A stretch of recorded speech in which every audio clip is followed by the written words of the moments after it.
তো আমার লেখাটা আমি একটু পড়েই নেই, লেখাটা অল্প দিন হয়েছে, এই জন্য মুখস্থ করতে পারি নাই।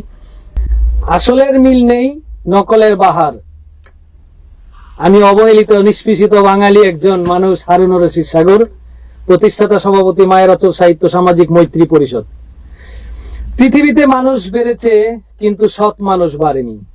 শিক্ষিতের হার বেড়েছে, সুশিক্ষিতের সংখ্যা বাড়েনি। মোল্লা মুসল্লি জুব্বা টুপিওয়ালা বেড়েছে, আমার মতো পাঞ্জাবিওয়ালা বেড়েছে অনেক, কিন্তু প্রকৃত ইমানদার আলেম ওলামা বাড়েনি। মসজিদ মাদ্রাসা বেড়েছে কিন্তু সত্যবাদী প্রকৃত নামাজি মুসলমান বাড়েনি। আইন আদালত বেড়েছে কিন্তু অপরাধ কমেনি। দেহ সুন্দরী বেড়েছে কিন্তু চরিত্র সুন্দরী বাড়েনি।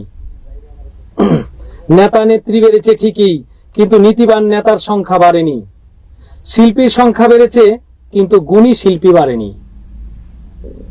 খাদ্যদ্রব্য বেড়েছে কিন্তু গুণগত মান সম্পন্ন খাদ্য বাড়েনি। শিক্ষক বেড়েছে কিন্তু শিক্ষকদের নীতিবোধ আদর্শ বাড়েনি।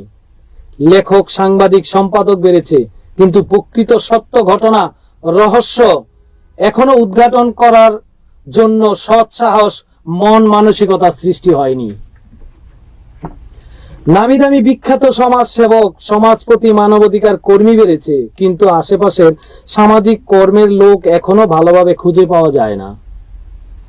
পণ্য ব্যবসায়ী সাহিত্যিক সংস্কৃতি ব্যক্তিত্ব হয়েছে কিন্তু প্রকৃত সাহিত্যিক কখনো ব্যবসায়ী হতে পারে নাই।